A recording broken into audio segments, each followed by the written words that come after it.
तो दोस्तों आज हम बात करेंगे टेम्पोरोमैंडिबुलर जॉइंट डिसफंक्शन के बारे में, जिसमें कई बार देखा जाता है कि कान के पास दर्द तो होता है बट कोई इन्फेक्शन का साइन नहीं होता। क्या आपको कान के पास दर्द होता है लेकिन कान में इन्फेक्शन का कोई साइन नहीं है? तो हो सकता है ये टेम्पोरोमैंडिबुलर जॉइंट डिसफंक्शन हो, यानी जो हमारे जबड़े का जोड़ होता है उसी का एक डिसऑर्डर हो। ये जो पोर्शन हिल रहा है यही आपका जबड़े का जोड़ है। ये जॉइंट आपके कान के बिल्कुल पास होता है और जब इसमें प्रॉब्लम होती है या दर्द होता है तो लोग उसे ईयर इन्फेक्शन समझ लेते हैं। इसके सिम्टम्स होते हैं कान के पास एक डल पेन रहना, जॉ ओपन करते वक्त क्लिकिंग साउंड होना, च्यू करने में तकलीफ होना, खाना चबाने में दर्द होना इस पूरे कान के आगे पूरे हिस्से में।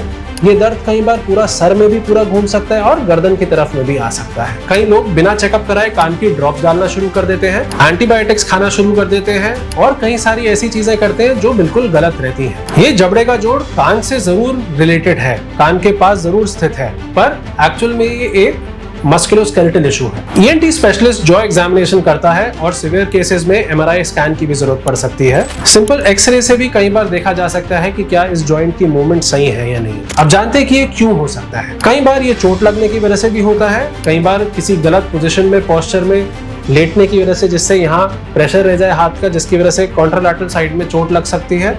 ऐसे केसेस में भी देखा जाता है। कुछ केसेस में ये माइग्रेन के साथ भी एसोसिएटेड होता है। शुगर के मरीजों में भी ये जबड़े के जोड़ की दिक्कत काफी कॉमन होती है। अब बात करते हैं इसके ट्रीटमेंट के बारे में। सबसे जरूरी है सॉफ्ट डाइट, यानी एकदम मुलायम खाना खाना, जैसे दलिया, खिचड़ी, खीर, सेवई, उबले हुए अंडे या ऐसी चीजें जिनको बस मुंह में रखते घुल जाए। कैडी चीजों को अवॉइड करना चाहिए खाने में। जबड़े को आराम देना चाहिए, कम बोलना चाहिए। सूजन कम करने वाली दवाइयां जैसे एंटी इंफ्लेमेटरीज या मसल रिलैक्सेंट्स खाने चाहिए और कोई भी एक दर्द निवारक क्रीम आसपास में लगाकर उसको हल्का सा फैलाकर छोड़ दे, उसको मले ना। फिजियोथेरेपी इसमें काफी आरामदायक होती है। गर्म कपड़े से भी घर में सिकाई करी जा सकती है। तो इसका यही तात्पर्य है कि हर कान का दर्द मतलब इन्फेक्शन ही नहीं होता। एक एक्यूरेट डायग्नोसिस और प्रॉम्प्ट ट्रीटमेंट ही एक सही सोल्यूशन है। यदि आपको ऐसी कोई दिक्कत है तो अपनी नजदीकी ईएनटी डॉक्टर से जाके संपर्क करें।